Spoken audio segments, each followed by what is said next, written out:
Você sabia que a dipirona, um dos analgésicos mais vendidos no Brasil, é proibido nos Estados Unidos e em parte da Europa por conta de um efeito colateral grave chamado agranulocitose? O que é esse efeito colateral? O quão grave ele pode ser? E os outros analgésicos vendidos no Brasil e nesses outros países, como o paracetamol? Eles têm menos ou mais efeitos colaterais do que a dipirona? Neste vídeo mergulharemos fundo na polêmica em relação à dipirona, explorando dados surpreendentes de estudos clínicos e também irei colocar a minha experiência clínica em relação ao uso desse medicamento. A granulocitose, esse efeito colateral que tirou a dipirona de circulação dos Estados Unidos, é um efeito colateral grave, que leva à redução das células brancas, dos leucócitos, em especial da parte dos neutrófilos. Essa linha de defesa em específico é importantíssima para proteger o nosso organismo contra bactérias. Também é importante ressaltar que o paracetamol pode levar à hepatite medicamentosa e várias vezes também levar à morte.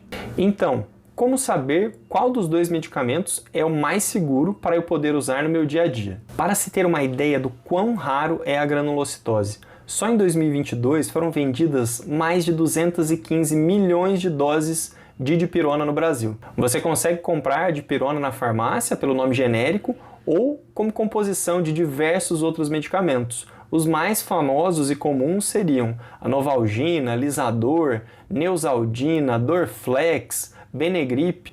Todos esses medicamentos contêm a dipirona por ser um potente analgésico e antitérmico. Que a dipirona é um remédio para a dor e para a febre potente e eficaz, todos nós sabemos. Mas de onde vem a polêmica de que ela seria um remédio perigoso e arriscado?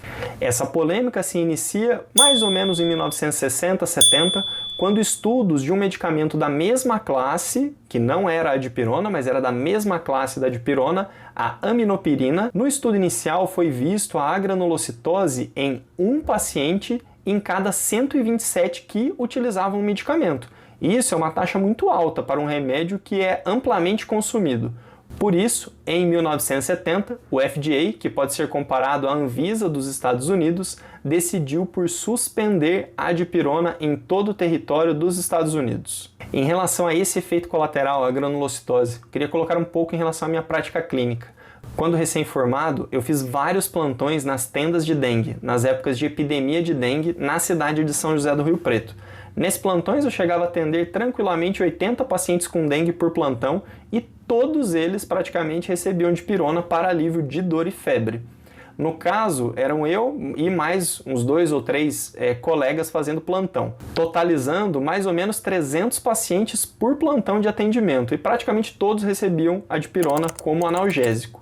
Nós não vimos nenhum caso de agranulocitose em nenhuma pandemia dessas que tratamos milhares de riopretenses, mostrando com certeza que o risco da dipirona em relação à aminopirina, pelo menos na população brasileira, é muito menor do que essa taxa de 1 para 127.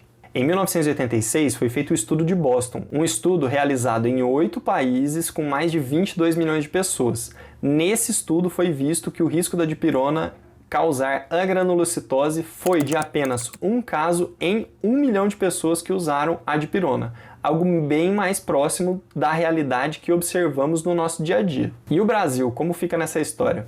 De janeiro de 2002 a dezembro de 2005, a Anvisa realizou um grande estudo junto México e Argentina e compilaram dados de 548 milhões de pessoas, tendo em todas essas pessoas apenas 52 casos de agranulocitose, ou seja, uma taxa de 0,38 caso para cada milhão de pessoas que usaram a dipirona, quase 3 vezes mais baixa do que o estudo de Boston. Em 2001, a Anvisa também realizou no Brasil um painel internacional em relação à segurança e eficácia da dipirona. E nesse painel ela salientou o seguinte: a eficácia da dipirona como analgésico e antitérmico é inquestionável e que os riscos atribuídos à sua utilização em nossa população são baixos e similares ou até menores do que o de outros analgésicos e antitérmicos disponíveis no mercado. A dipirona atualmente é disponível em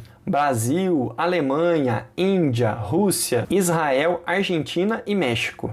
Eu não sei nem contar quantas vezes eu já prescrevi dipirona para meus pacientes. E eu nunca vi nenhum caso de agranulocitose, o que vai de encontro com essa taxa extremamente baixa que foi vista no estudo guiado por Brasil, Argentina e México. Agora eu vou falar um pouco sobre o paracetamol, que seria o principal concorrente da dipirona, sobre os seus efeitos colaterais, e no fim eu vou comparar os dois para falar qual é o melhor. Já o paracetamol tem alguns riscos que valem a pena serem colocados, sendo o principal deles o de falência hepática, de hepatite aguda e de cirrose no uso pelo longo prazo. A dose máxima permitida do uso do paracetamol é de apenas 4 gramas por dia. E os comprimidos que são vendidos na farmácia variam de 500 mg a 750 mg, mais usualmente, sendo muito fácil chegar à dose máxima diária permitida. E a overdose, ou seja, o uso de uma dose acima de 4 gramas por dia, foi a principal causa de falência hepática nos Estados Unidos, um país que consome literalmente toneladas de paracetamol todos os anos. Só no ano de 2007, nos Estados Unidos, o paracetamol levou 27 mil pessoas a serem internadas por falência hepática e levou ao óbito de 458 pessoas. Só no ano de 2007, isso de acordo com uma reportagem pela Folha, que eu vou deixar o link aqui na descrição. Isso demonstra para mim que claramente precisamos ter mais cuidado com a prescrição do paracetamol devido a esse efeito colateral grave do que com a dipirona. Mas agora, qual é melhor e mais seguro para usarmos? Eu vou dar 3 exemplos práticos de onde eu prefiro muito mais o uso da dipirona do que o do paracetamol. Eu utilizo os dois na minha prática clínica, mas eu tenho muito mais cuidado ao prescrever o paracetamol do que a dipirona, em específico nesses 3 casos que vou falar agora. Na dengue e em doenças agudas que afetam o fígado. Sabidamente, o paracetamol também leva a causas de insuficiência hepática e falência hepática, falência do fígado.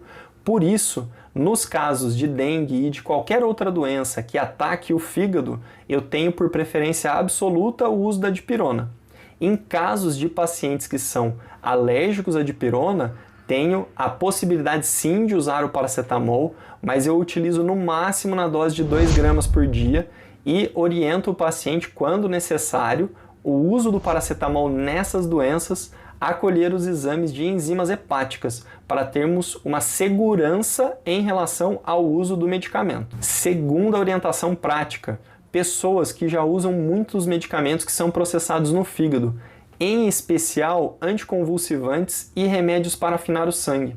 Nesses casos, eu também tenho preferência muito maior pelo uso da dipirona do que pelo paracetamol, porque o excesso de medicamentos metabolizados no fígado, principalmente no longo prazo, tem uma chance grande de causar cirrose. Terceira orientação prática, pessoas com dor crônica que fazem uso diário de medicamentos. Nesses casos em específico, em que a pessoa vai usar o mesmo medicamento 2, 3 vezes ao dia por anos, eu também tenho a tendência de não usar o paracetamol e usar a dipirona, porque o uso de medicamentos para dor, em especial paracetamol e anti-inflamatórios, tem uma chance considerável de causar cirrose hepática no médio e longo prazo de uso. Agora, se você quer saber mais sobre 6 remédios que podem ser potencialmente fatais em idosos, clique no vídeo que eu estou deixando na sugestão para você aqui agora. Obrigado pela atenção.